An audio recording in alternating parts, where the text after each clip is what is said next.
Okay, so today's podcast is sponsored by Hydro Flask. Very fancy water bottle, keeps your liquids cold or even hot for several hours on end.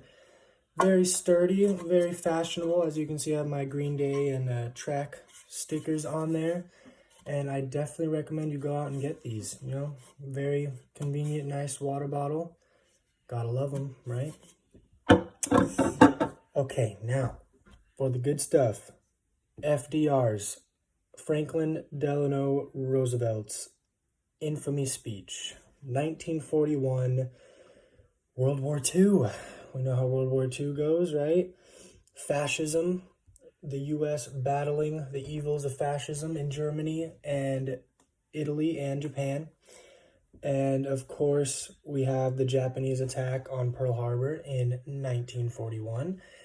And then to the stage, FDR with his infamy speech, admitting the U.S. into World War II, declaring our country as a part of it, and basically saying, they attacked us, so we're in this, and we're fighting, and we expect public support because we're not just going to let them kill our soldiers, right?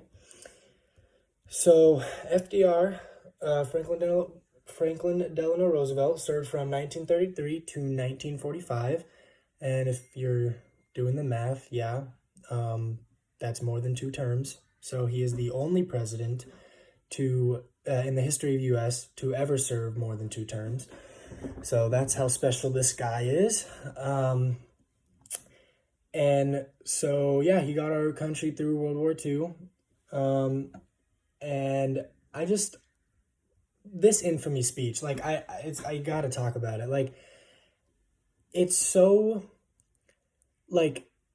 he almost does not have any sympathy for the soldiers at all. And I think but he does such a great way of showing it.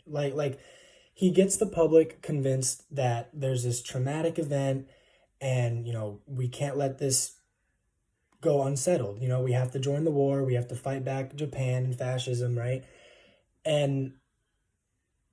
But if you think about it, I'm going to play the speech later and you'll hear his tone of voice, but it's like he's just using the event to convince the public, that war is necessary.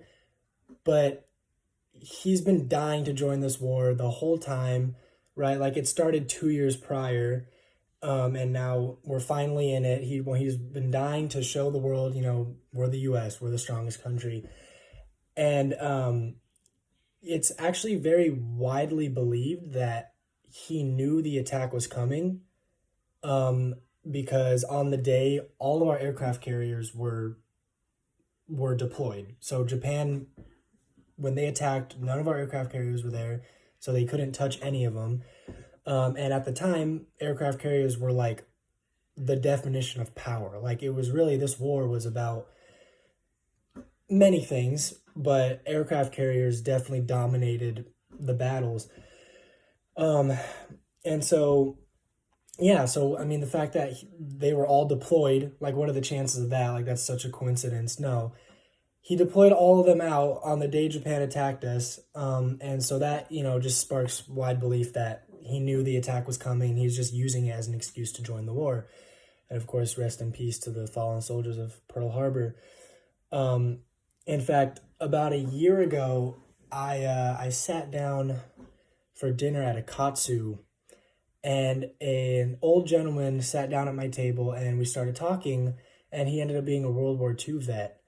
And I remember specifically 2 things that he told me was none of the soldiers were surprised. We totally knew Pearl Harbor was going to be a thing. We knew Japan was coming, that they planned the attack, and that the Battle of Midway was a turning point in the war. And I remember answering that question so many times in history class. So it was cool, a World War II vet actually told that to me, because of how many aircraft carriers we managed to destroy of the Japanese fleet at the Midway.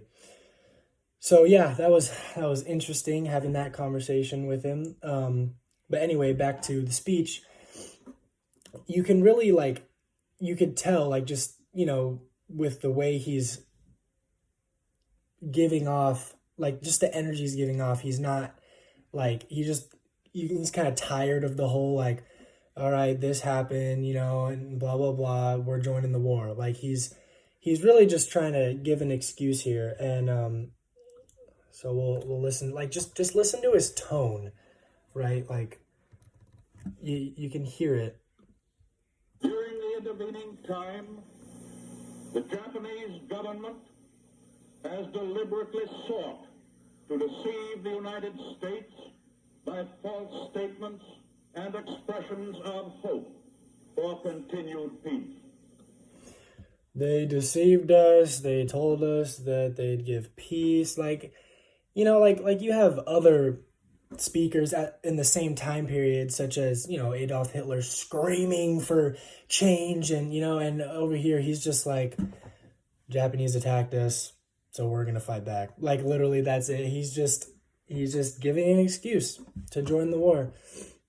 And, yeah, and you can see, like, he's good at it. Like that's what's so interesting about it, is it's like he's showing he doesn't really care, but at the same time he's grabbed the public, like the entire US public. And with his words, like the repetition, last night Japanese forces attacked Hong Kong. Last night Japanese forces attacked Guam.